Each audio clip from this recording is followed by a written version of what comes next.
नमस्कार, ATV न्यूजमध्ये आपल्या सर्वांचं स्वागत. अहमदनगर शहरामध्ये एक मुद्दा खूप चर्चेचा आहे.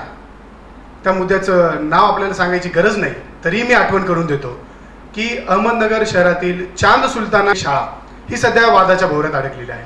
चांद सुलताना या शाळेचे नूतन चेअरमन, व्हाईस चेअरमन आणि सदस्य टीम आपल्यासोबत आज चर्चा करणार आहे. मी आपल्या सर्वांचं ATV न्यूजमध्ये पुन्हा एकदा स्वागत करतो. अहमदनगर शहरामधली जी संस्था आहे चांद सुलताना, याच्या संदर्भात जनतेला खूप सारे प्रश्न पडलेले आहेत आणि जनता जाणू इच्छिते की नेमकं काय प्रकरण आहे. आपण 5 जण आहात. आम्ही ATV न्यूजच्या वतीने आपल्याला खूप आदराने आणि रिस्पेक्टफुली आम्ही हे सांगतो की आपण 5 जण आहात. इकडे एक जण उत्तर देईल, इकडे एक जण उत्तर देईल. त्याच्यापेक्षा ज्यालाही उत्तर द्यायचं असेल तर त्यांनी फक्त छोटासा हात वर करणे आणि त्यांनी पूर्ण उत्तर देणे, म्हणजे मिसमॅच होणार नाही. जनतेपर्यंत तुमच्या प्रश्नांची उत्तरं पूर्णपणे पोहोचतील. चेअरमन साहेब, ATV न्यूजमध्ये आपलं स्वागत. नेमकं चांद सुलतानाचं जे प्रकरण चालू आहे, चांद सुलताना ही वादाच्या भोवऱ्यामध्ये अडकलेली आहे आणि आपण संघर्ष केला असं आम्ही ऐकलेलं आहे. नेमकं त्या संघर्षाबद्दल आम्हाला जाणून घ्यायचं आहे. बिस्मिल्लाहिर्रहमानिर्रहीम. अस्सलातु वस्सलामु अलैका नबील करीम. अम्मा बाद. वकुल जाअल हक़्क़ व ज़हक़ल बातिल इन्नल बातिल कान ज़हूक़ा. हक एस्टेब्लिश होगा और बातिल बर्बाद हो जाएगा, ये कुरान में फरमाया है. आज वही हुआ है. हक हुआ, एस्टेब्लिश हुआ और बातिल बर्बाद हो गया.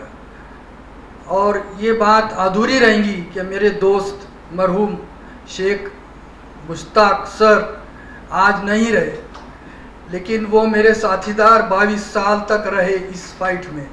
इस जंग में उन्होंने मेरा साथ दिया और पूरी कौम ने भी मेरा साथ दिया.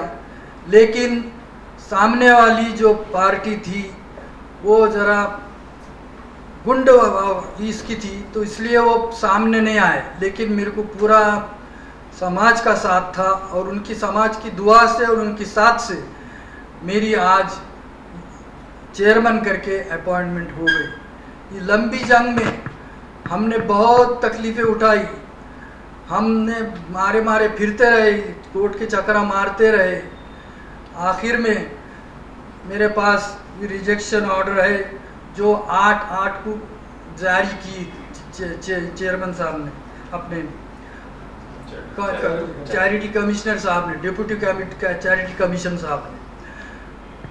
तो ये रिजेक्शन ऑर्डर मिलने के बाद मेरे को कौम में से बहुत से लोगों ने मुझे मुबारकबाद दिए और मुझे कहा कि हम आपके पीछे हैं, आगे बढ़िए.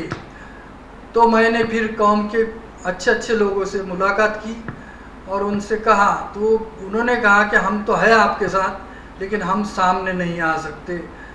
तो फिर मैंने अभी जो पार्टी तैयार किया हूँ, वो बोले हम हर बात में आपके साथ रहेंगे, हम आपके साथ पूरा आखिर तक साथ देंगे, चाहे कुछ भी हो. तो सामने वाला पार्टी कैसी भी हो, हम आपका साथ देंगे. इस नेक काम में आप यहाँ तक पहुँचे हैं, हम आपको कामयाब कराएंगे. तो उनका साथ लेकर मैंने फिर चैरिटी कमीशन में अर्ज़ दिया और अर्ज़ देने के बाद मेरा चेंज रिपोर्ट चैरिटी कमीशन ने कबूल किया. तो उसकी भी ऑर्डर मेरे पास है. वो 30/9 को कबूल हुई. हमारे हाथ में 10 गिरी और वो हिसाब से हम एक ऑथोराइज्ड लीगल बॉडी बोल के आए हैं यहाँ पर. मी या संस्थेचे व्हाईस चेअरमन समद खान यांच्याकडे येतो. समद खान साहेब, सध्या वादाच्या भोवऱ्यात चांद सुलतान आहे असं एक वातावरण सध्या आपण शहरामध्ये पाहतोय. हा वाद किती दिवस आणि का चालतोय आणि किती दिवस चालणार आहे? याच्यामध्ये मुलांचं नुकसान होतं असं आपल्याला वाटत नाही? तर तुमचा प्रश्नच चुकीचा आहे का वादाचे भोवऱ्यात. कारण हा 22 वर्ष वाद चालला होता. ही मंजुरीच नव्हती. यांचे चेंज रिपोर्टला यांना कधी मंजुरी भेटलेली नाही. यांचे 10 चेंज रिपोर्ट नामंजूर करण्यात आले. शेवटी 8/8ला हा रिजेक्ट केले. त्यानंतर आमची बॉडी याच्यावर आलेली आहे. आमच्या बॉडीला मान्य अधिकाऱ्यांनी मंजुरी दिलेली आहे. आमचं कामकाज चालू आहे. नाही, एक दोन मिनिटं मी समद खान साहेब तुम्हाला थांबवतो. आपण विद्यमान नगरसेवक आहात मग ज्या तारखेपासून 1998 पासून आपण लढा देत आहे, बरोबर? 1998 पासून आतापर्यंत मेंबर तुमचं कुठं नाव आलं नाही, तुम्ही कुठं आम्हाला ऍक्टिव्ह दिसले नाही. मग एवढ्या वेळ तुम्ही काय करत होते? तुमच्या परिसरातली मुलं तिथं नाही म्हणून जात नाही, की मुलं असतानाही तुम्ही कानडोळा केला? तसं काय नाही. ते ज्यावेळेस आम्हाला माहिती पडली रिजेक्ट झालेली, त्यानंतरच आम्ही बॉडी टाकली त्याच्यावर. त्यानंतर मतीन साहेब आले, आम्ही सगळे एकत्र गोळा झालो. तर आमचे काही मुद्दे त्याच्यात सांगितले मतीन साहेबांनी आम्हाला. तर आम्ही पुढची कारवाई चालू केली. विषय असा आहे ना सर का हे विषय हे सामान्य जे आपले नगरकर्ते सामान्य मुसलमान यांच्या मनात हे 25 वर्षापासून खतखतत होते. लक्षात घ्या. विषय असा होता तर तुम्ही काय नाही इंटरेस्ट घेतलं, काय नाही, सगळ्यांना माहीत होतं काय विषय होता काय नाही. 25 वर्ष जे आमच्याकडे जे हे प्रकरण आलं आता, तो आम्हाला असं वाटलं का, कारण ते आमची खतखत होती ना मनात. 2 मिनिटं 25 वर्षानंतर तुमच्याकडे प्रकरण कोणी आले? हो, हे चालले ना, मतीन साहेब आले ना, कारण हे चांगले लोकांकडे जाऊन आले का विषय मागे. कारण हे फाउंडर आहे, तुम्ही लक्षात घ्या. हे काय नवीन त्याच्यात आलेलं नाही. यांनी काय समाजाचा विचार करून यांनी तेव्हा हे विषय फाउंडर टाकलेला आहे का आपल्या समाजाला शिक्षण मिळायला पाहिजे, त्याचा फायदा समाजाला व्हायला पाहिजे, म्हणून तेव्हा त्यांनी हे फाउंडेशन हे टाकलेलं आहे. याच्यात अजून 3-4 लोक त्यांचे संख्या होते जे फाउंडर आहे. त्याच्यानंतर 19 आत्ता जे आम्हाला माहिती आहे, त्याच्यानंतर मतीन साहेब आले तर त्यांनी आम्हाला सांगितलं का बाबा, आम्हाला माहित होतं समाज काय नुकसान होतं. आता काय दुसऱ्या शाळा आपल्याला आहे नाही, एक अल्पसंख्याक म्हणून आपल्याला जे माहिती आहे का आपल्याला शिक्षण घ्यायचं म्हणजे तो आपल्याला दुसऱ्या शाळेत गेलं तर आपल्याला ते विषय आपल्याला किती पैसे लागू राहिले, काय लागू राहिले. समाजात एवढं आज आपली IPS नाही आहे का आपण शिक्षण एवढा मोठा घ्यायचं आहे. आपली एवढीच एक संस्था एक शहरात आहे, आपण त्या संस्थेला वाचवण्यासाठी प्रयत्न करताय. हा, तर मग जेव्हा मतीन साहेब आले का आम्ही असं आमचा मुद्दा आहे हे सगळे विषय, तर आम्ही सगळं हे विषय ठरवलं का याच्यात आपल्याला कोणाचा काय विषय नाही, कोणाचा दुश्मन नाही, कोणाचा प्रायव्हेट विषय नाही. 2 मिनिटं थांबवतो. तुम्ही राजकारणामध्ये आहे, आमच्या माहितीनुसार तुम्ही राजकारणात आहे, तुम्ही नगरसेवक आहे, नगरसेवक आपल्या घरामध्ये आहे. मग तुम्ही राजकारणासाठी तिथे येतात की समाजकारणाच्या भूमिकेत? आम्ही समाजकारणासाठी होते. राजकारणासाठी यायचं तर पहिले झाले असते साहेब, कारण आम्हाला विषय आमची बांधिलकी आहे. आम्हाला जे राजकारणाच्या निर्मितीने समाजकारण होणार. लक्षात. तुमचा प्रभाग क्रमांक किती? 11. 11 प्रभाग क्रमांक 11 मध्ये एक शाळा आहे महानगरपालिकेची. तर ती शाळा अनुदानित होती, ग्रँडेबल शाळा होती, बरं का समज खान, तुम्ही ऐका तुम्ही. ही शाळा तुमच्याकडे शासनाचं अनुदान असताना ती शाळा तुम्ही वाचवू शकले नाही. ती शाळा बंद झाली, तुम्ही तिथं मंगल कार्यालय ओपन केलं. बरोबर आहे. ध्येय काय तुमचं? युवा पिढीनं तुम्ही शिक्षण आणतात का तिकडे लग्न करण्यासाठी? बरोबर. विषय कसा असतो, आम्ही राजकारणात यायच्या अगोदर, आम्ही समाजकारणाच्या अगोदर ते शाळा बंद पडलेली आहे. आम्ही आलो तेव्हा नाही पडलेली. नाही, मग तुम्ही ती सुरू का नाही? बरोबर आहे. मंगल कार्यालय ते टाकण्यापेक्षा तुम्ही एखादी ऍक्टिव्हिटी. विषय काय असतं का ते मंगल कार्यालय आम्ही काय टाकलं का तिथं आपलं एवढं मोठं समाज आहे, ते पण महत्व गरजेचे विषय. कोणाचा छोटा आता ताज गार्डन सिटी लॉनला जायचं, एक सामान्य माणूस 30,000 40,000 भरू शकत नाही. तुमच्या लक्षात तिथं ते एवढा मोठा आपला स्पेस आहे. झेंडी गेट, परशापूर, हातमपुरा, बा बंगाली, बेपारी मोहल्ला, एवढा मोठा तिथं आपला मोहल्ला आहे. ते पण आपला गरजेचा विषय ना का छोटा त्याचं काय मुलीचं लग्न आहे का आमचं घरचं काम आहे, एक सामान्य मुसलमानाचे गरजेचा विषय आहे. ते पण ते मी आलं, ते मी केलं, ते वाचवलं, ते एक भाग वेगळा स्टुडंट वाचवलं म्हणजे एक लोकांना ती सुविधा करून दिली आणि ते लोकांची मागणी होती म्हणून मी केलं दिली. मी माझ्यासाठी ते केलं नाही का मी तिथं काय विषय केलेला नाही. तुमच्या लक्षात आलं का? त्या लोकांची गरजेचा विषय होता महत्वाचा. कारण आज 40,000 रुपये एक लॉन्ड भरायचं, तिथून 3 किलोमीटर यायचं, त्याच्यात एक सामान्य गोरगरिबाचं लग्न होऊन राहिलेच आहे. ते गरजेचा विषय होता लोकांसाठी, तर म्हणून केलेलं आहे.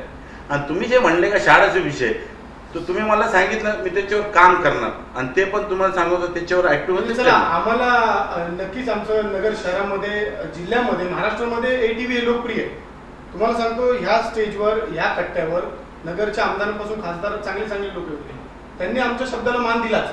पण आज ATVच्या शब्दाला तुम्ही मान देऊन परत तिथं शाळा सुरू करता, यासाठी आमच्याकडनं तुम्हाला खूप खूप शुभेच्छा. मी वाबईंकडे येतो. वाबई, आपण 1998 पासून तिथं सदस्य आहात, बरोबर मानता? मग तेव्हापासून असताना जे चेअरमन होते, आज तुम्ही नव्याने आले की चेअरमनला जाब विचारला पाहिजे, त्यांना विचारलं पाहिजे काय नुकसान केलं, का नुकसान केलं.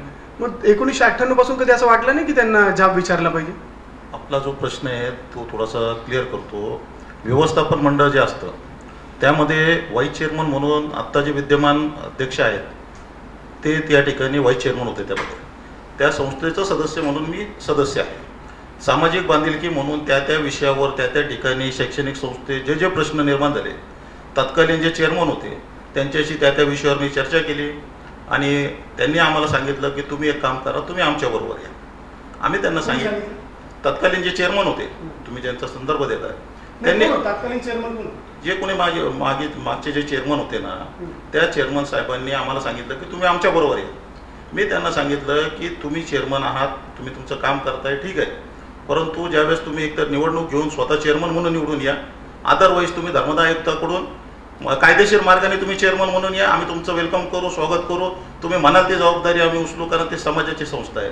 त्या संस्थेला खूप मोठा इतिहास आहे भैया भाई. त्या संस्थेविषयी लोकांना एक आत्मीयता आहे समाजाला. स्वातंत्र्यपूर्व काळापासूनची ती संस्था आहे, 1939 ची ती संस्था आहे, त्याचं एस्टॅब्लिशमेंट झालेलं आहे. त्यावेळेस जसं कर्मवीर भाऊराव पाटील असतील, सर सय्यद अहमद खान असतील, त्या काळातले त्या पिढीतली जी लोकं होती अहमदनगर शहरातली बुद्धिजीवी लोक होती, धनदांडगी लोक होती, समाजासाठी काम करणारी जी मंडळी होती, त्या मंडळीने एकत्रित येऊन मुस्लिम समाजासाठी त्या ठिकाणी ज्ञानदानाचं पवित्र कार्य व्हावं या हेतूने. कारण त्या काळात खूप गरिबी होती साहेब, मोजकी घरं होती जी रॉयल फॅमिली म्हणून मोजली जायची, त्याच्या खोलात जात नाही. परंतु त्या लोकांचं ध्येय चांगलं होतं. जसं आता भाषेटने सांगितलं, एक सर्वसामान्य कुटुंब त्याला तिथं त्या ठिकाणी जर कमी याच्यामध्ये जर तो तिथं लग्न करू शकला, कार्य करू शकला तर नाही ते त्यांचं स्पष्टीकरण त्यांनी दिलं. तुम्ही मुद्द्यावर बोला. मी मुद्द्यावर बोलतो, मी मुद्द्यावर पडत नाही, मुद्द्यावर येतो. कारण त्या संस्थेविषयी प्रत्येकाला आत्मीयता आहे आणि ती जी संस्था आहे त्या संस्थेमध्ये आतापर्यंत समाजात झालेल्या प्रत्येक प्रश्नावर घडामोडींवर तिथं मिटिंगा झाल्या, बैठका झाल्या. ऐका नाही 2 मिनिटं थांबवतो. बैठका तुम्ही झाल्याच्या म्हणता, तुम्ही बैठकापर्यंत आले. बाबा माझ्या हिशोबाने मला जेवढं माहिती आहे, तुम्ही एक पत्रकार आणि ज्येष्ठ पत्रकार आहे, आम्ही तुमचा त्याबद्दल आदर करतो, सन्मान करतो. त्या शाळेवर जे काही घडतं त्याच्याबद्दल काही आर्टिकल लिहिलं तुम्ही? त्या संदर्भामध्ये आर्टिकल लिहून बातम्या छापून आतापर्यंत अहमदनगरचा कोणताही रस्ता सुधारला नाही आणि प्रवचन बातमीचा विषय बोलू द्या ना. माझा प्रश्न काय, त्या संस्थेवर तुम्ही आर्टिकल लिहिलं नाही आहे का? त्या संस्थेच्या जनजागृतीवर काही लिहिलं? एक मिनिट ऐकून घ्या ना. मला एक उत्तर नाही. बरं बोला तुम्ही सर. तुम्ही त्याच्यावर लिहिलं नाही? एक मिनिट, विषय असा आहे हो की नाही? पुढे मग तुम्ही बोला. बस स्पष्टीकरण देऊ द्या ना. तुम्ही मला बोलायचं लिहिलंय का? मला एवढं सांगा, लिहिलंय का? चार सुलताना हायस्कूल ETU जदीद हा मुस्लिम समाजाचा एक खाजगी विषय, तो समाजाचा अंतर्गत विषय. तो विषय चव्हाट्यावर आणून समाजाची बदनामी करणं आमचा हेतू नाही. आता इंटरव्ह्यूला सुद्धा आजपर्यंत आम्ही आलो नाही. त्याचं कारण हे आहे की एक XYZ एक व्यक्ती आहे जे संस्थेत कुठंच नाहीये, तो रोज उठतो व्हिडिओ टाकतो, त्याला जाऊ जे कोणी आता व्हिडिओ व्हायरल होत आहेत. तुम्ही आता आम्हाला जसं बोलवलं, मी आपलं मनापासून ATVचं धन्यवाद व्यक्त करतो की तुम्ही आम्हाला सांगितलं की बाबा तुम्ही तुमची बाजू मांडा आणि आम्ही या ठिकाणी तुमच्या विनंतीला मान देऊन तुमच्या समाजातल्या सगळ्या प्रश्नांना उत्तर देण्यासाठी आज या ठिकाणी आलो. व्हिडिओ टाकून कोणी चेअरमन होत नसतं. चेअरमन होण्यासाठी एकतर त्यांनी त्या सभासदांच्या निवडणुकीतून त्यांनी इलेक्ट होऊन चेअरमन व्हायचं आणि घटनेप्रमाणे त्या चेअरमननी सदस्य निवडायचे, अशी त्याची घटना आहे. एक अदरवाईज धर्मदाय आयुक्ताकडे जसं मतीन साहेब गेले, मतीन साहेबांना त्यांनी चेअरमन डिक्लेअर केलं आणि त्यांनी त्यांची बॉडी डिक्लेअर केली आणि आज आम्ही कायदेशीर या ठिकाणी तुमच्याशी बोलतोय. सांगायचं तात्पर्य आहे की चार सुलताना शाळा याच्यासाठी जे समाजाचं योगदान आहे ते खूप मोठं योगदान आहे आणि ते एखाद्या गोष्टीसाठी आपण त्या संस्थेला बदनाम करणं हे काही योग्य नाही. त्याच्यामुळे मी त्याच्यावर आर्टिकल लिहिलं नाही. कसं असतं माहितीये का, फक्त येऊन भाषण केलं, फक्त येऊन आपण व्हिडिओ टाकला, फक्त येऊन आपण काय केलं तर त्याच्यात समाज सुधारत नसतो. प्रवचनाने समाज सुधारला नाही आणि तमाशाने समाज बिघडला नाही. त्यासाठी कृती कार्यक्रम लागतो, त्यासाठी जमिनीवर उतरावं लागतं, ग्रासरूटवर जावं लागतं. ड्रॉपआउट का होत आहेत, मुलं का शिकत नाही आहेत, याचा आम्ही या जिल्ह्यामध्ये उर्दू बचाव म्हणून पूर्ण जिल्ह्यात आम्ही त्या ठिकाणी या शैक्षणिक संस्थेच्या ड्रॉपआउटसाठी फिरलो. त्याचे मोठमोठे कार्यक्रम अहमदनगरमध्ये झाले, त्या चार सुलतानामध्ये झाले. जिल्ह्यातल्या लोकांना या चळवळीच्या शैक्षणिक संस्थेत काम करणाऱ्या, शिक्षणाशी संबंधित असणाऱ्या सर्व लोकांना ही गोष्ट माहिती आहे. आम्ही प्रत्यक्ष फील्डवर काम करणारे लोक. आता माझ्या चपल्याला पॉलिश नाही, माझ्या पायावर धूळ आहे, कारण मी जमिनीवर फिरणारा माणूस आहे. मी जिल्ह्यातल्या आलेल्या प्रत्येक समाजाच्या प्रश्नासाठी जिल्हाधिकारी कार्यालय असेल, SP ऑफिस असेल, तुम्हाला सांगतो जिल्हा रुग्णालय असेल. तुमच्या सामाजिक कार्याबद्दल आम्हाला चांगली माहिती आहे. तुमच्या सामाजिक विषयांना ATVने सतत न्याय दिलेला. अगदी आमचा एक प्रश्न काय आहे साहेब, की तुम्ही ज्या संस्थेच्यासाठी आता लढताय, बरोबर, तुम्ही मागील वर्ष का नाही लढले? एक कसं असतं, आवाज कोणी दाबला होता? नाही, आवाज आमचा कोणी दाबू शकत नाही. या देशामध्ये कायदा आहे, कायद्याला मानणारे सर्व लोक आहेत. आणि कॉन्स्टिट्यूशनने फ्रीडम ऑफ एक्सप्रेशन दिलेला आहे, तो सगळ्याचा मूलभूत अधिकार आहे. दुसरी गोष्ट, घाबरायचं कारण एक असं काय असतं माहितीये का, प्रत्येक ठिकाणी वाढण्यासाठी एक प्लॅटफॉर्म असतो, त्याचा एक नियमावली असते. त्यात असलेल्या तत्कालीन व्हाईस चेअरमन साहेबांनी त्या विरोधात जो लढा कायदेशीर लढत होते, त्यांच्या आम्हाला सगळं माहिती आहे ना. आम्ही समाजात राहतो, समाजातल्या प्रत्येक घटकात प्रत्येक संस्थेत काय चाललं हे आम्हाला माहिती आहे ना. तुम्ही किती दिवसापासून यांना सहकार्य करताय? ते ज्या वेळेस माझ्याकडे आले, माझ्याकडे ज्या वेळेस त्यांनी संपर्क केला. सालीपासून तुम्ही? नाही, आता काय माहितीये का, जास्त आपण खोलात जाऊन याचं आता त्या विषयाशी आता याचं काही आउटपुट घेण्यात काही हे नाही. आता जे झालेलं आहे चांगलं आमच्या माहितीप्रमाणे व्हॉट्सअप काय होतं की आपण बसलोय ATVच्या अगदी तुम्ही सदस्य आहेत, आम्ही तुमचं स्वागत आहे. हो, आम्हाला जे पब्लिकचे जे म्हणणं आहे विचारा ना, त्याच्यामध्ये स्पष्टपणे जनतेला असं म्हणणं आहे की वाब सय्यद हे त्यांच्या अस्तित्वासाठी, मी हा प्रश्न मागे तुमचे जे काही लोक आले त्यांनाही विचारला, तुम्ही अस्तित्वासाठी राजकारण करताय, याच्यावर तुमची भूमिका काय? असं हे शैक्षणिक संस्था आणि ती शैक्षणिक संस्था जी ऐतिहासिक संस्था शैक्षणिक संस्था आहे, स्वातंत्र्यपूर्व काळातील संस्था आहे, त्या ठिकाणी ज्यांनी काम केलं असे अनेक लोक होते की प्रोफेसर SM सईद असतील, जी खान असतील, अनेक मंडळी जी आहे त्या लोकांनी जे काम केलं ते आज आदर्श म्हणून आहेत. तर सांगायचं तात्पर्य आहे की एक चांगल्या संस्थेला आपण एक वाद चालू आहे, प्रत्येक संस्थेत चेंज रिपोर्टचा वाद चालू असतो, त्यामध्ये तो काही विषय नाही. आणि न्यायालयाचं कामच आहे ते, जर एखादं मॅटर सबज्युडाईज असेल तर त्या मॅटरवर आपण भाष्य करणं, लेखन करणं हे पत्रकारितेच्या इथिक्सच्या बाहेर आहे. त्यामुळे नॉन इथिकल गोष्टी मी करत नाही. मला जर एखादी गोष्ट वाटली, तो जो प्रश्न आहे तो संबंधित प्लॅटफॉर्मवर जायचं, तिथं त्या ठिकाणी तो सोडवायचा. मग तो जिल्हा प्रशासन असेल किंवा मग गृह खात्याचा विषय असेल तर त्या प्लॅटफॉर्मवर तो प्रश्न सोडवला गेला पाहिजे. आता याच्यामध्ये काय आहे, हे मॅटर ऑलरेडी सबज्युडाईज आहे, ते त्यांच्या हे करतायत. दुसरी गोष्ट अशी आहे की त्या व्यक्तीला ज्यावेळेस स्ट्रगलिंग पिरियड होता त्यामध्ये त्यांची परिस्थिती अशी होती की कोणावर त्यांनी विश्वास करावा, कारण प्रत्येकाकडे गेले, प्रत्येकाचं सांगणं हेच होतं की बाबा ठीक आहे, आम्ही तुम्हाला सगळी मदत करू, पण आम्ही काय तुमच्याबरोबर खुलून येणार नाही. काय म्हणते, बरोबर बोलतोय मी? बरोबर. समाजातली ही खतखत होती. समाज आमच्या बरोबर होता, पण त्यांनी कधी आम्हाला ओपनली कधी साथ दिली नाही, पण मागून त्यांचा पाठिंबा आम्हाला होता. मौलाना साहेब आपणही आहेत, आपण त्या संस्थेवर आहात का? काय पद आहे आपलं? ट्रेजर म्हणून आहे. मौलाना साहेब, एक समाजाची संस्था आहे आणि तिथं मुस्लिम समाजाचं म्हणा, अल्पसंख्याक समाजाचे म्हणा, मोठ्या प्रमाणात मुलं शिक्षण घेतात. त्यांनी काय शिकलं पाहिजे आणि कसं घडलं पाहिजे? या चांद सुलतानामध्ये जे काही आंतरवाद असतील, बाहेरील वाद असतील, हे झाले पाहिजेत की थांबले पाहिजेत?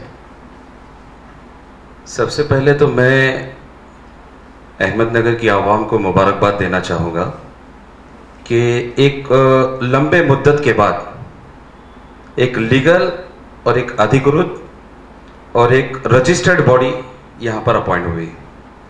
दूसरी बात ये कहूँगा कि पिछले कई सालों का जो रिजल्ट हमारे सामने है चांद सुल्ताना का, पूरा अहमदनगर की आवाम उसको जानती है.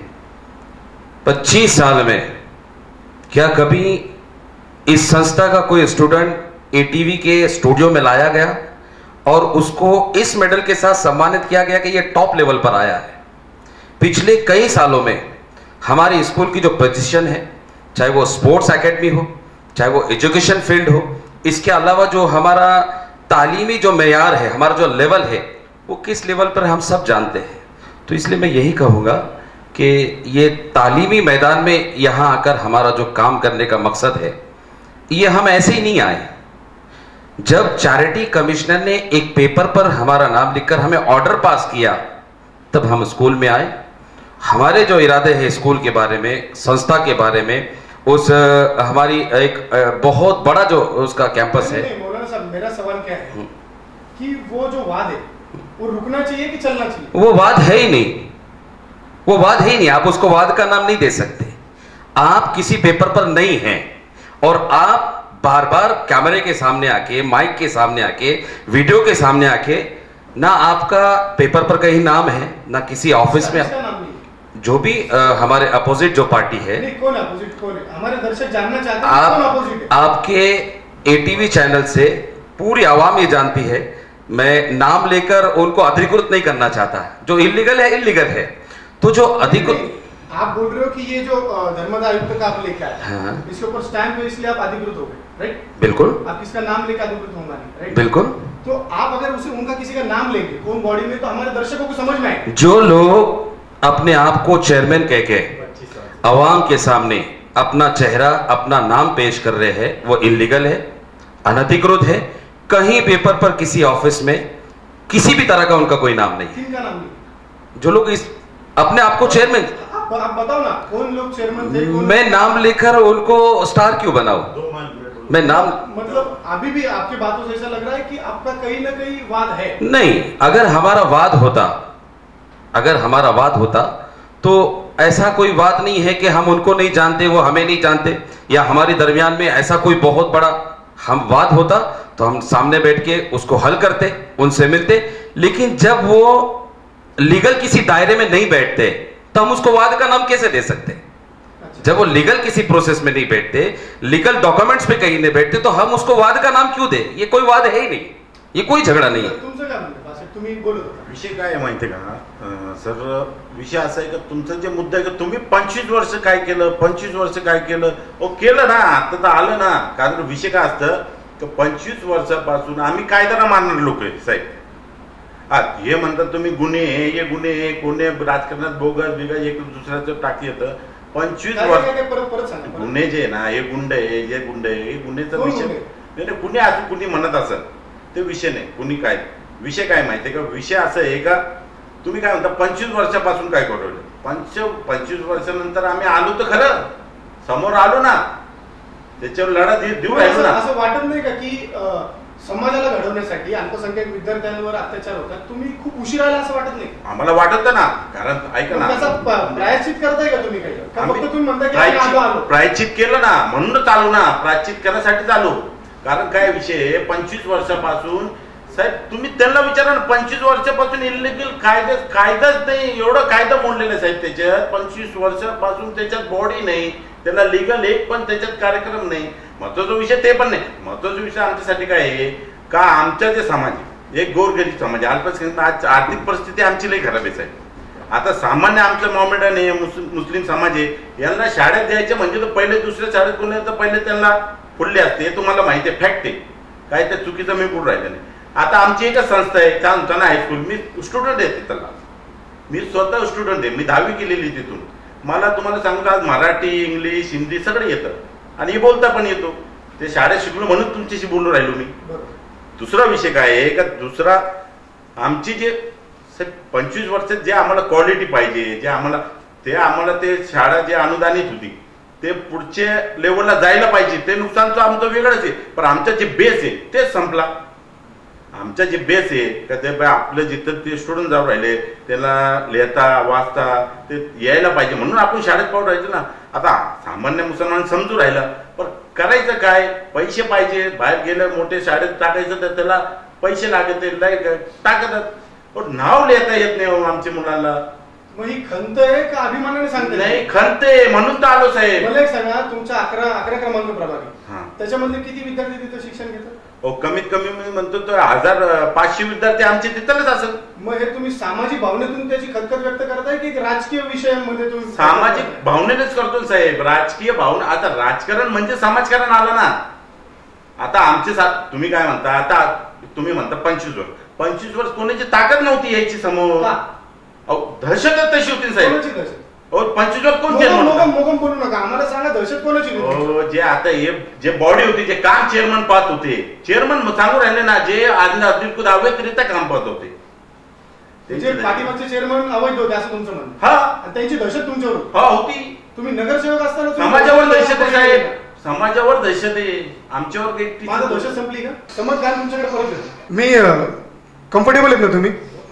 मी परत तुमच्याकडे येतो.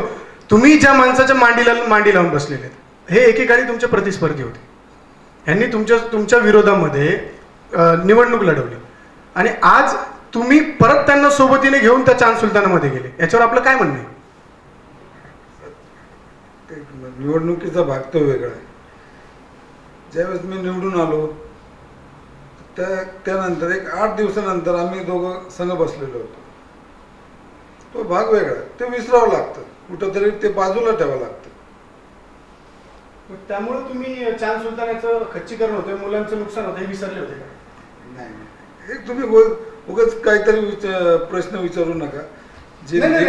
ऐका, तुम्ही जर तुमचा प्रतिस्पर्धीला सोबत घेऊन बसू शकता, तुम्ही पाठीमागचे वाद विसरू शकता. विसरलो मुलांच्या भविष्यासाठी तुम्ही तिथं लढा का नाही दिला? तेच ना, तेच सगळं पाठीमागचे जितके वाद आहे ना ते विसरून हे लढा देऊ राहिलो ना आम्ही. आजपर्यंत कोण उठलं काय यांना साथ द्यायला? आम्ही आता मला उठलो एक ना. सांगा, एक मला सांगा की ती संस्था तुम्ही ताब्यात घेतली, बरोबर? एक माझं काम, तुम्ही संस्थेमध्ये गेले, संस्थेचे चार्ज घ्यायला तुम्ही गेले, तिथं नोटीस लावले, तुमचे व्हिडिओज आमच्याकडे आले, तेही तुम्हाला मान्य, बरोबर? मुलांच्या शाळेमध्ये पेपर चालू असताना तुम्ही तिथे गेले, त्या विषयावर मला बोलायचं. नाही नाही बोला ना पण सर. मला एक सांगा की तुम्ही त्या शाळेमध्ये गेल्यानंतर तुमचं भविष्यातलं प्लॅनिंग काय? की फक्त ह्या संस्थेवर तुम्ही फक्त खुर्चीवर बसणार आहे, की तुम्ही काही प्लॅनिंग केली की आम्ही भविष्यात असं करू, भविष्यात तसं करू, काय प्लॅनिंग? तुम्ही जे मुद्दा मांडला ना आता, ताबा घेण्याचा चार्ज नाही. ताब्याचा शब्द माझ्या तोंडून तुम्ही मागच्या याला ताबा विषय होता त्याच्यात, तर आमचा आहे ना ताबाचा विषय ना. आम्ही तिथे ना मुलाखत समज साहेब, आम्ही मुलाखत ऐका ना ऐका तुमचे कागद. हा, आम्ही त्यावेळेस ते निवेदन द्यायला गेलो तिथं काय चार्ज घ्यायला गेलो नव्हतो आम्ही तिथं. तेव्हा आम्हाला चार्ज द्या म्हणून आम्ही तिथं निवेदन द्यायला गेलो, आमच्या कामासाठी निमित्त गेलो आम्ही हेडमास्टरला. तिथे हेडमास्टर गैरहजर होते. हा गैरहजर होते. तुम्ही म्हणता ना परीक्षा चालू आहे, हेडमास्टर गैरहजर होते, सिस्टर गैरहजर होते. मग त्यांच्यावर काही कारवाई केली का बाबा? करू ना, केली ना आम्ही करू ना केली? केली ना, ते सगळे पत्र बित्र सगळे दिले. मी आपल्याकडे येतो मौलाना साहेब की शाळेच्या प्रायमेसेस मध्ये परीक्षा चालू असताना तुम्ही सर्वजण तिथे गेले होते आणि तुम्ही तिथं गोंधळ घातला असं पालकांनी आम्हाला सांगितलेले की तिथं आल्यानंतर गोंधळ घातला. तुमच्याकडनं मौलाना साहेब लोक काय शिकतील आणि तुमच्याकडनं ही अपेक्षा आहे का लोकांना? बहुत अच्छा सवाल पूछा आपने भैया भाई. मैं खुद भी इसका जवाब देने के लिए बहुत दिनों से बेचैन और बेकरार था. शुक्र है अल्लाह ने इसका जवाब देने का मौका दिया. हम लोग मीडिया के ज़माने में हैं और मैं नहीं समझता हूं कि आज के ज़माने में हम कोई क्राइम करे और चुप जाए.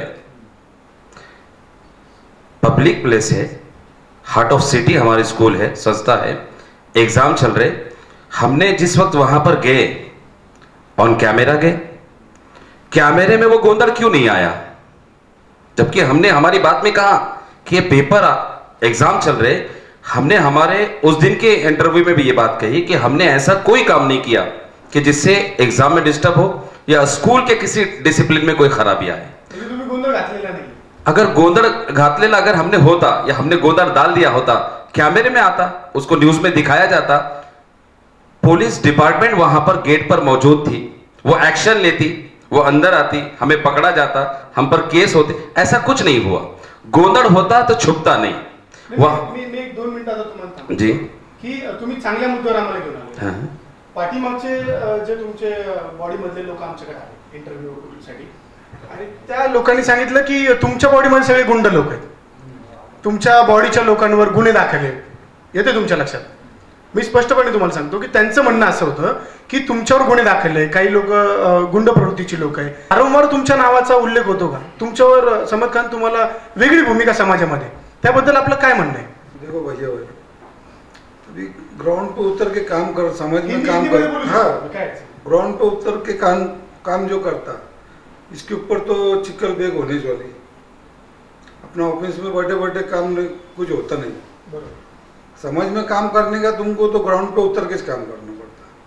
और तुमको ये सब मालूम है कि भाई पिछले टाइम जो मैं अंदर था, तो वो टाइम में मैं एक शादी के प्रोग्राम में था, उसके वीडियो शूटिंग है सब है सब है. ठीक है, मेरे वो टाइम में कुछ बैड लक थे जो मैं अंदर गुजारा, मैंने वो जो भी प्रेट था मेरा अंदर गुजारा, लेकिन उसमें से मैं निर्दोष हो गया. और ये इल्ज़ाम लगाने वाले ये भी कुछ लोग थे जो आज मेरे पीछे बात कर रहे. कोण लोक थे? वो क्या, वो जो तुमने जिसका इंटरव्यू लिया ना, उसने मेरा नाम नहीं बोला, मैं उसका नाम नहीं बोल रहा ना. तुमने उसको पूछे ना मेरा नाम, उसने लिया क्या मेरा नाम? नाही नाही नाही नाही मेंबर, मी तुम्हाला त्या मुद्द्यावर आलो. हाँ त्यांचं म्हणणं होतं की घातक व्यक्ती. हाँ, बोलता ना बोलता ना. तुम्ही विद्यमान नगरसेवक असताना लोकांना तुमच्यावर प्रेम आहे की अभी काय? उसको घातक व्यक्ति उसको आज दिख रहा, इसके पहले उसको ये नहीं दिखे हुए कि पिछले जिसका वो साथ दे रहा है आज, उनके ऊपर खंडनी के गुने हैं, अपहरण के गुने हैं, उनके ताबे हैं नगर में. कोणावर खंडणीचे अपहरणाचे गुन्हे? वो जिनका साथ दे रही है, कौन सा साथ देता है? जिससे चार्ज लिया उसने। किससे चार्ज लिया? हम हमारे दर्शक जानना चाहते हैं। तो तुमको नहीं मालूम क्या? उसके सब व्हाट्सएप पे फेसबुक पे सब फोटो है उसके। कौन से फोटो? और देखो ना, तुम सिर्फ पूछ रहे ना हमको, तो तुमने भी तो देखे होंगे ना कौन है। तो उनके ऊपर है ना। आज तुम पलटन पे देखो वहाँ ताबे, कोटले पे देखो वहाँ ताबे, सिंडिकेट पे देखो वहाँ ताबे, हर जगह उनके ताबे तुम्हाला काय म्हणायचं? त्या टीम मध्ये पण गुंड प्रवृत्तीचे लोक है ना। उसमें पूरी लिस्ट देखो ना, पिछले के चेंज रिपोर्ट की लिस्ट देखो ना तुम, उसके अंदर कितने। बघा बाबा, या गोष्टीला तुम्ही सहमत आहे? तुम्ही पण त्या बाबतीमध्ये?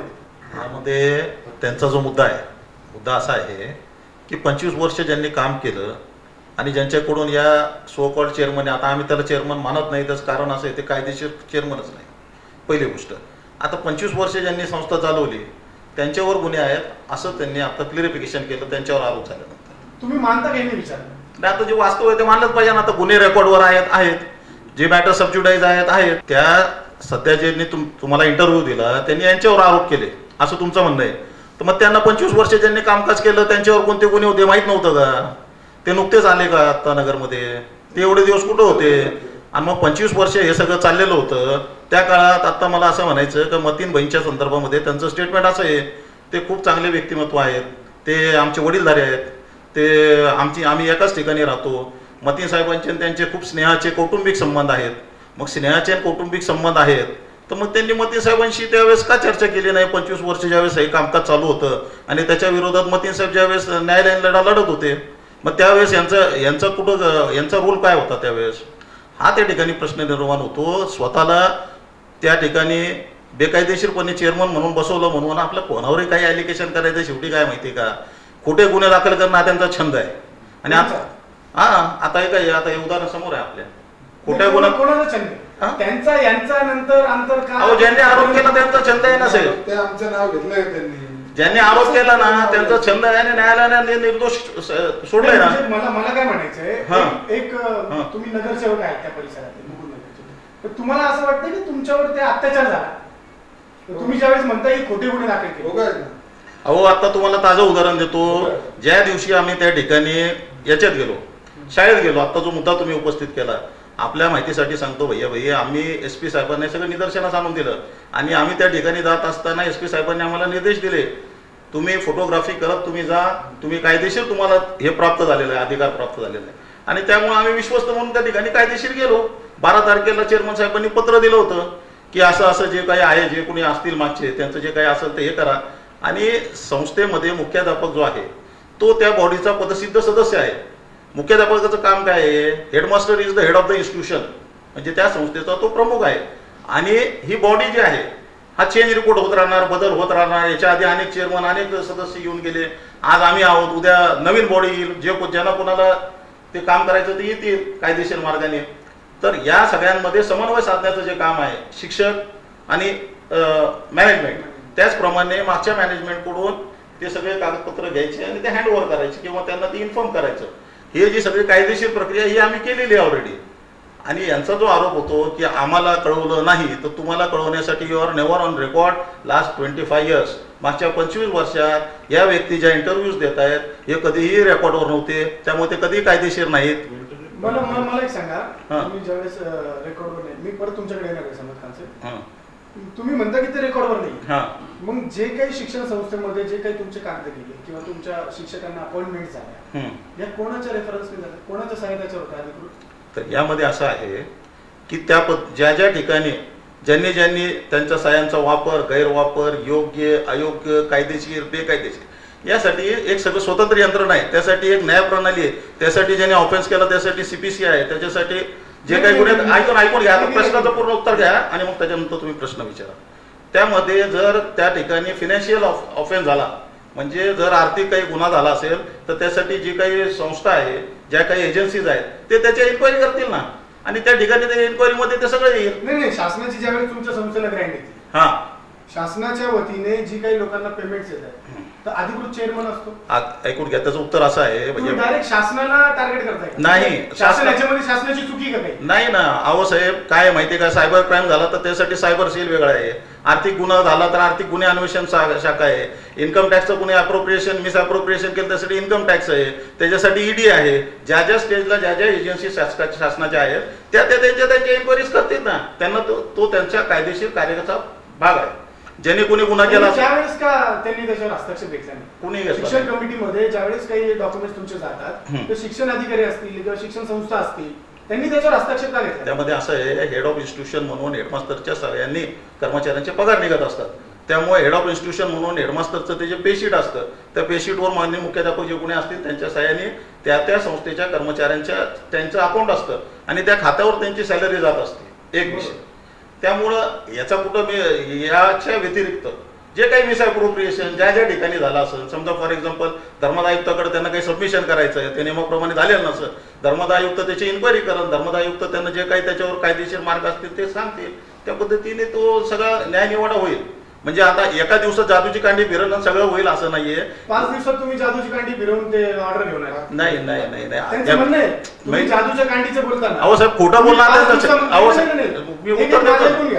5 दिवसामध्ये तुम्ही ती जादूची कांडी फिरवून तुम्ही घटना किंवा तुमची जी काही रजिस्ट्रेशन आहे ते 5 दिवसात करून आला, त्यांचं स्पष्ट मत आहे. मी काय म्हणतो तुम्ही त्याच्यामध्ये त्यांचं असं म्हणणं आहे, याच्यामध्ये आमचं काही प्रश्न नाही. त्यांचं असं म्हणणं आहे की तुम्ही कोणत्याही प्रकारची नोटीस दिलेली नाही, रीतसर असते पेपरला तुम्ही दिली. ऐकून घ्या पूर्ण प्रश्न शांत चित्ते नाही. तुम्ही कोणत्याही प्रकारची नोटीस पेपरमध्ये दिलेली नाही. तुम्ही 5 दिवसामध्ये घटना तयार करून आणली. तिथं बैठक होते, ती बैठक तुम्ही बोगस दाखवली, हे सत्य आहे. ठीक आहे, आता तुमचा प्रश्न तुम्ही प्रश्नाला उत्तर देऊन द्या ना. मानता नाही ना, मी जे खोटं बोलतात त्यांचं मानायचं काही कारण नाही ना साहेब. आता सत्य मांडायलाच आम्ही आलोय ना. म्हणजे त्यांची पूर्ण गोष्ट खोट आहे. हा ना, अगदी बरोबर आहे. एक काय असतं माहिती आहे का, कोणत्याही गोष्टीची एक प्रक्रिया आहे. धर्मदायुक्त मान्य धर्मदायुक्त यांना डिस्ट्रिक्ट मॅजिस्ट्रेटचा दर्जा आहे, त्यांनी तो आदेश केलेला आहे. त्यामध्ये तो आदेश करत असताना माननीय चेअरमन साहेबांनी जे काही रीतसर पुटअप केलं, ते पुटअप केल्यानंतर त्याची जी काही प्रक्रिया आहे, प्रोसेस आहे, जे तुम्ही सांगितली ती प्रक्रिया पूर्ण केल्यानंतरच माननीय धर्मदायुक्त यांनी त्याच्यावर आदेश पारित केला. आता त्यांनी जो आदेश पारित केला तो किती दिवसात केला, काय केला, हे जर समजा त्यांना मान्य नसेल तर त्याला एक अप्पर फोरम आहे, माननीय चॅरिटी कमिशनर पुणे, त्यांनी तिथं जाऊन ते करायचं ना. आता समजा मी पब्लिकली किती जरी सांगितलं माझ्यावर अन्याय झाला, आता माननीय समज साहेबांवर आता समज साहेबांचं सोडा, नाही उदाहरण देतो. नाही उदाहरण नाही, तुम्ही मुद्द्यावर बोला. समज साहेबांकडे मी येतो, तुम्ही मुद्द्यावर. मी मुद्द्यावर असं बोलतोय का त्यांनी त्या ठिकाणी त्याला प्रॉपर फोरमवर जायचं, तिथं त्यांना सांगायचं. आणि ते आमच्यावर आरोप करत नाहीत, ते देशाच्या न्यायव्यवस्थेवर आरोप करताय साहेब. ही न्यायव्यवस्था आहे. धर्मदायुक्त यांना जिल्हा दंडाधिकारी किंवा डिस्ट्रिक्ट जजची त्यांना ते कॅटेगरी आहे आणि त्यांनी दिलेल्या न्यायाला तुम्ही जर चॅलेंज करता म्हणजे तुम्ही न्यायव्यवस्थेवर तुम्हाला विश्वास नाही असा त्यातनं बोध होतो. आम्ही काय केलं हा प्रश्नच नाहीये. आता त्या न्यायव्यवस्थेमध्ये ती जी प्रोसेस होती चेंज रिपोर्टची ती त्यांनी पूर्ण केली, त्याला त्यांनी मान्यता दिली आणि त्याप्रमाणे ही बॉडी आता अधिकृत आलेली आहे. त्यामुळे ते जे कायदेशीर अधिकार आम्हाला प्राप्त झाले त्या कायदेशीर अधिकारानुसार संस्थेची ज्या ज्या ठिकाणी कन्सर्न अथॉरिटीज आहेत म्हणजे जिल्हाधिकारी असतील, SP असेल, शिक्षण विभाग असेल, प्रत्येक ठिकाणी आम्ही त्या प्रती त्यांना दिल्या, त्यांना आम्ही सूचित केलं. त्यासच आम्ही त्या दिवशी जाऊन माननीय चेअरमन साहेबांनी तिथं दिलेलं होतं आणि 2 दिवसात त्यांनी काय कारवाई केली माननीय चेअरमन साहेब हे त्या मुख्याध्यापकाला विचारू शकतात, आदेशित करू शकतात, सूचित करू शकतात, त्याच्याकडून अहवाल घेऊ शकतात. त्यांनी तो अहवाल मागण्यासाठी ते 2 दिवसानंतर त्या ठिकाणी इन कॅमेरा गेले. इन कॅमेरा गेल्यानंतर अशा पद्धतीने चुकीचे आरोप झाले. तुमच्याकडे परत येतो. नाही 2 मिनिटं तुम्हाला. एक मिनिट बोला, भाषण बोला. 1-2 मिनिटं. जे अत्याचाराचा विषय ना, जर नगरसेवकावर जर अत्याचार होत असेल तर मग जनता किती सुरक्षित आहे हा एक मोठा प्रश्न आहे. समर्थकांचे तुम्ही वारंवार म्हणता माझ्यावर अत्याचार झाला, खोटे गुन्हे दाखल केले, मी तसा नाही. मग तुम्ही कसे? नेमकं आम्हाला जनतेला ऐकायचंय की तुमचा प्रवास कसा होता आणि तुमच्यावर कोणी अत्याचार केला, तो अत्याचार का झाला? समज साहेबाला जे प्रश्न विचारले त्याचं उत्तर मी देतो की जनतेवर अत्याचार झालेला आहे आणि 20 वर्ष झालेलं आहे आणि जनता बोंब मारायला लागली आहे आणि माझ्याकडे आली ती आणि हे अत्याचार आता मी आल्यापासून संपलंय त्यासाठी जनता सगळी खुश झालेली आहे. ह्याच्या विरुद्ध यांनी हे नवीन शगल तयार केली, परस्पर चार्ज एकाला दिलाय आणि आपलं सगळं गळ्यातलं जे काही घाण होती सगळी त्याच्या गळ्यात टाकून दिली आणि पळून गेलाय. असंच माझं म्हणणं आहे. पूर्वीचा चेअरमन नाही, कोण आहे पूर्वीचा चेअरमन? कोण चेअरमन नाव सांगायचं म्हणजे नाही, हे स्वतंत्र ATV न्यूज जे आहे याच्या माध्यमातून तुमचा आवाज लोकांपर्यंत पोहोचला पाहिजे. तुम्ही जर भासाहेब, मी 1-2 मिनिट बरं मी बोलतो, मग त्याचं नाव बी सांगतो. 1-2 मिनिटं मी तुम्हाला सांगतो. भासाहेब, मी तुमच्याकडे आलो होतो, तुम्ही म्हणले दहशती खाली आहे, मग तुम्ही नावं का घेत नाही? तुम्हाला अजूनही कोणाची दहशत आहे का? आणि जर दहशत आहे तुम्हाला तर मग तुम्ही काय कारभार सांभाळणार? एक स्पष्ट जनतेचं हे महत्व आहे. तुम्ही कोण आहे चेअरमन? मी त्या दहशतीला बळी पडलो नाही. मला एवढी सुद्धा हे वॉर्निंग आली की तुमचं बांधकाम करून टाकू. आता बांधकामचा शब्द मला काय त्यावेळेला कळत नव्हतं. आता एकाने त्यांचा पंटर होता, तो आला होता माझ्याकडं आणि त्या पंटरने मला सांगितलं की असं असं करू. आता हे एवढा जर दहशत असेल तर जनता किती भीतीमध्ये असेल, तर भयभीत झाली असेल याची मला कल्पना आली. पण मी काय मागं सरकलो नाही आणि मी हे लढा चालू ठेवला. आणि आता जनता खुश झाली, त्या अन्याय दूर झालाय म्हणून, जुलूम दूर झालाय म्हणून.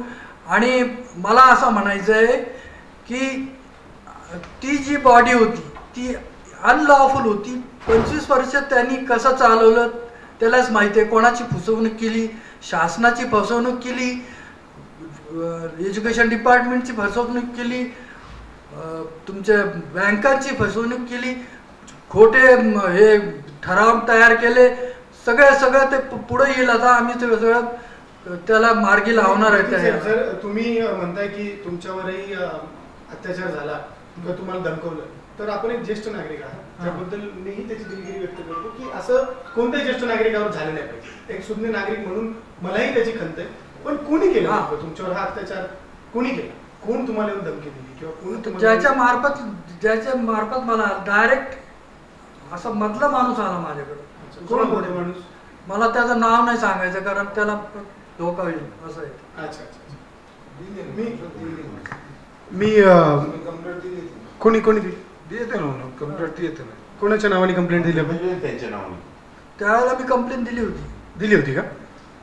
तुम्ही ज्या पद्धतीने लढताय, मी सांगतोय 2012 मध्ये मी SP साहेबांच्या ऑफिसमध्ये कंप्लेंट दिली होती, सगळ्या पोलीस स्टेशनला दिली होती आणि प्रत्येकाला तिथं बोलून त्यांचे बॉन्ड घेतले होते पोलीस डिपार्टमेंट का मला हात लावणार नाही, असं काय करणार नाही. तुमच्यावर जे होतंय ते खरंच निंदनीय आहे. आपण एक ज्येष्ठ आहात, त्यामुळं ATVच्या माध्यमातूनही आणि आम्ही तुमचा खूप आदर करतो. मी दुसऱ्या प्रश्नाकडे भासाहेब तुमच्याकडे येतो की वारंवार जे बोललं जात आहे तुमच्या टीममध्ये गुंड लोक आहे, तुमचंही नावाचं त्याच्यामध्ये वेगवेगळ्या पद्धतीने नाव येतं. आपलं याच्याबद्दल काय मत आहे? विषय ते नाही, तुम्ही कोणाला गुंड म्हणता, मी त्यांना म्हणेन ते म्हणलं मला सांगा. महत्वाचा विषय मुद्दा ते नाही. हे काय मुद्देशीर आपल्याला भडकटायचं कसं, ते कसं हे करायचं. मला एक सांगायचं आहे की तुम्ही एक पत्रकार आहे, तुम्ही शहराचे नागरिक आहे, तुम्हाला सगळा विषय चांगला माहिती आहे का काय विषय. कोणी आजू शहरात कोणी चांगलं, तुम्ही लहान मुलांना तो विषय काय महत्वाचा आहे. महत्वाचा विषय कायचा आहे तर तुम्ही काय म्हणता की तुम्ही इलिगल आले, 5 दिवसात ऑर्डर चेंज केली. मला एक सांगायचं, हे जे रिजेक्ट कॉप आहे हे 1998 पासून यांनी 10 वेळा ते सबमिट केलेले आहे तिथं चेंज रिपोर्ट. ते कधी मंजूरच झालेली नाही. का नाही झाली? मग ते 5 दिवसात ज्याचा आमच्याकडे जादूची कांडी आहे, तुमच्याकडे नव्हती का? तुम्ही पण करून आणू शकता ना. पण कायदा, तुम्ही कायदाच मानत नाही. आम्ही कायदा मानतो. तुम्ही कायदेशीर गेले असते तुमची चेंज रिपोर्ट मंजूर झाली असती, पण तुम्ही कायद्याने गेलेच नाही ना. महत्वाचा मुद्दा ते, आम्ही कायद्याने गेलो म्हणून मंजूर झाली. 5 दिवसात झाली, 10 दिवसात झाली, तर कोर्टात तुम्ही जाऊन, कोर्टाचा विषय महत्वाचा. तुमची 25 वर्षात तुमची एक कागद मंजूर नाहीये आणि ते भाग वेगळा आहे. आता आम्ही जे नवीन बॉडी आली त्याची आमची कमिटी नेमून आम्ही ते जे जिथं काय झालं असेल, गैरभाग असेल, भ्रष्टाचार असेल, त्याची चौकशी होणारच ना. कोण करणार? आम्ही करणार ना, विश्वास करणार ना, याला अधिकार आहे ते. तुम्ही थोड्या वेळापूर्वी शब्द वापरला की तुमच्यावरही दहशत होती म्हणून तुम्ही 25 वर्ष गेले नाही. मग आता कारवाई करायला तुम्ही सक्षम आहात का? बरं भक्कम आहात का? येतात का पुढे त्या पद्धतीने? हे साहेब, कसं प्रश्न चुकीचा आहे. दहशत गेली म्हणून तर तुमच्या समोर बसलो, नाही तर घरी बसलो असतो. तुम्ही त्या पद्धतीने परत पुढे येताल का? तुम्ही इन्क्वायरी आलो यायचं नाही, आलो म्हणजे आता तुम्ही कारवाई करणार आहे? कारवाई करणार ते विषय भाग आहे. आमचा मेन हेतू लक्षात घ्या, आमचा मेन हेतू आहे का ते आपली संस्था हे चांगली डेव्हलप व्हायला पाहिजे. तिथं ते आपली जी शिक्षणाची क्वालिटी आहे ते आता वाद विवाद ते काय भांडण्याचा आकडा नाही. भांडण्याचा आकडा बाहेरचा विषय ते वेगळा भाग आहे. पण ते संस्थात काय भांडण आम्ही काय त्यांना शह द्यायला का ते आम्हाला शह द्यायला हे भागच नाहीये. तुमच्या लक्षात घ्या, आमचा मेन मुद्दा काय आहे का तिथं आपल्या शिक्षणाची क्वालिटी, आपला जे समाज आहे आपला गुरु त्यांना ते शिक्षण त्याची क्वालिटी चांगली व्हायला पाहिजे, दर्जेदार व्हायला पाहिजे. मी तुम्हाला परत मुद्द्यावर आणतो, मेन मुद्द्यावर आहे, भरकटू नका. तुमच्या बॉडीमध्ये गुंड लोक आहे याच्यावर तुम्ही बोला, स्पष्टीकरण. म्हणजे जनतेला ऐकायचं ते की नेमकं तुमच्या बॉडीमध्ये काय. आता मी पाहतोय मौलाना सारखे लोक तुमच्या सोबत आहेत, चेअरमन सारखे हे ज्येष्ठ नागरिक तुमच्या सोबत आहेत. मग हे असताना तुमच्यावर आरोप का? हो, आम्ही तुम्हाला सांगू का, गुंडाचा विषय नाही. चेअरमन कोण आहे? हे क्लास 1 अधिकारी आहे. अच्छा, हे शिकलेले क्लास 1 अधिकारी. यांची मुलं डॉक्टर आहे. यांचे इथं संपत्ती येतं लॉर्ड आहे इब्राहिम कॉलनी तुम्हाला अड्डेवाले यांच्याकडे पण ते माणसांनी कधी विचार नाही केला का माझं सगळं चांगलं आहे, मी क्लास 1 अधिकारी आहे, माझे मुलं डॉक्टर आहे, मला काय करायचं, कशाला आपल्याला काय गरज आहे. पण नाही, त्यांचा हेतू काय होता का समाजाचं जे नुकसान होऊ राहिलं, जे आपले लोकांचं जे नुकसान होऊ राहिलं ते व्हायला नाही पाहिजे, ते माझी जिम्मेवारी म्हणून हे माणसं लढा देऊ राहिलं होतं ना 25 वर्षापासून. हा, मग आता तुम्ही काय दुसरं मत म्हणून आता आमचे सारखे चांगले माणसाला आम्ही साथ दिली, त्यांना चेअरमन करायचं होतं, हे चेअरमन झाले असते, हे चेअरमन ते मुद्दाच नाहीये. चेअरमन व्हायचं कोणाला नाही, बांधली की काय म्हणजे कुणीतरी पुढे यायला पाहिजे ना. समाजात कुणी नाही आला, आम्ही आले, आमची चुकी आहे का? चांगल्या माणसाला साथ देणं चुकीचं आहे का? दिलाच पाहिजे. आम्ही यांना दिली, त्यांना चेअरमन पद दिलं ना, ते कारभार पाहते ना, क्लास 1 अधिकारी आहे. तुम्ही आम्हाला गुंड, ते आम्ही कारभार काय, आम्ही सदस्य. हे चांगलं बसवलं ना. तुम्ही काय म्हणता, शिक्षण क्लास 1 अधिकारी फाउंडर आहे. यांनी जेव्हा हे बांधले की सगळं, त्यांचे 2 मुलं डॉक्टर आहे. त्यांनी घरी बसायला पाहिजे. काय करायचं आपल्याला, कशाला भांडणं टणतं, आपल्याला कशाला वादात हे पडायला पाहिजे, आपलं तर सगळं व्यवस्थित आहे, चांगलं चाललंय, पण ते घरी बसले नाही. हे महत्वाचा मुद्दा आहे. त्यांचा काय आहे, त्यांचा काहीतरी आपण हे घ्यायला पाहिजे का आपण काय करू राहिले, फक्त बोलून आपलं चाललंय. त्यांना काही गरज नव्हती हे सगळं करायची. आमचे सारखे लोकांना आम्हाला आता तुमचे म्हणणं असं 25 वर्षानंतर आम्हाला जाग आली तर खरं म्हणजे आधी याला महत्व देतात, याला महत्व आहे ना. मी मौलाना साहेबांकडे येतो. मौलाना साहेब, माझा एक प्रश्न तुम्हाला असा आहे की जी लोक तुमच्यावर आरोप करतायत, जो तुमचा दुसरा गट आहे, त्यांचं म्हणणं आहे की आमच्यासोबत आर्किटेक्ट आहे, इंजिनियर आहे, डॉक्टर्स आहेत, त्यांच्या सल्लागार समितीवर त्यांनी नवीन कॉलेजेस असतील किंवा ज्या कॉलेजेसला ज्ञान आहे अशा नावलौकिक कॉलेजेसचे चेअरमन, संचालक त्यांच्यासोबत सल्लागार कमिटीमध्ये आहे. आणि आताच तुमच्या सहकार्याने सांगितलं की हे पण क्लास 1 अधिकारी. अजून तुमच्यासोबत कोण कोण आहे? बहुत अच्छा सवाल पूछा आपने भैया भाई.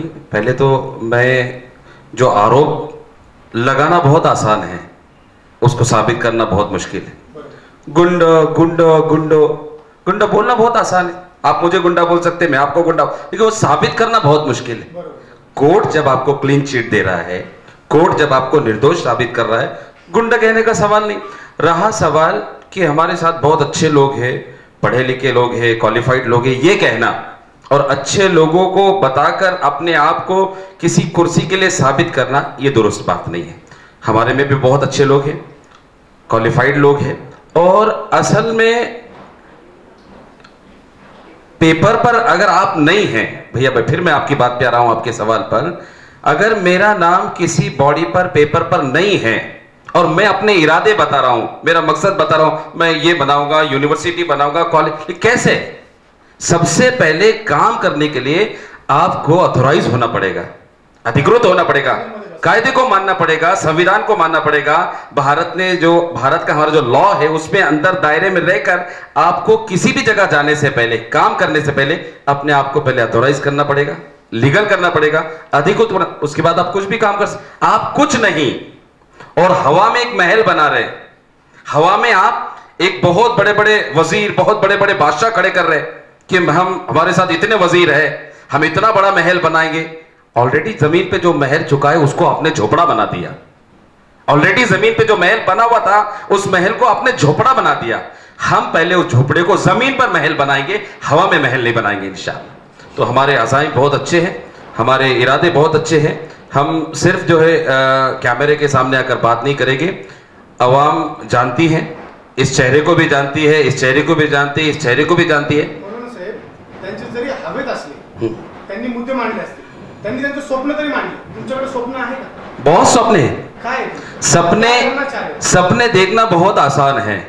मेरा सपना है कि मैं प्रधानमंत्री बन जाऊं, लेकिन उस प्रधानमंत्री बनने के लिए मेरे में वो सलाहियत चाहिए। विषयावर मैं यही कहूंगा कि सब हमारा विजन ये है, मैं आपके सवाल पर आ रहा हूं।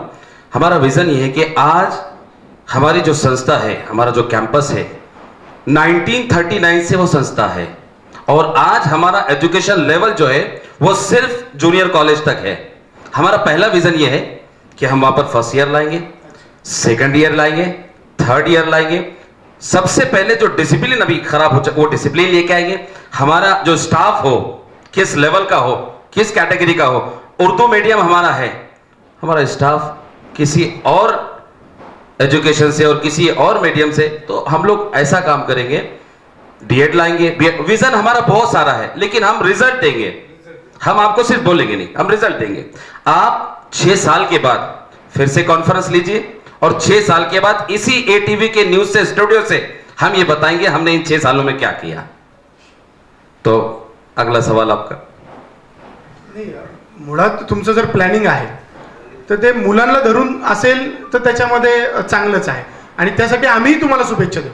कारण काय होतं, जर आपल्याला भारताची व्यवस्था जर व्यवस्थित करायची असेल, भारताला जर आपल्याला सक्षम करायचं असेल आणि महासत्ता बनण्याचं जर स्वप्न बघायचं असेल तर आपल्याला युवा पिढी घडवली पाहिजे आणि जी युवा पिढी घडते ती शिक्षणातूनच घडते। शिक्षण देणं सर्वप्रथम आहे। तुम्ही करता आहात तर तुम्हाला आमच्याकडनं खूप शुभेच्छा। मी वापसाहेब तुमच्याकडे येतो। सध्याची शिक्षण प्रणाली जर आपण पाठीमागे बघितलं त्या शिक्षण प्रणालीमध्ये आणि आत्ताच्या शिक्षण प्रणालीमध्ये खूप सारा बदल झालेला आहे।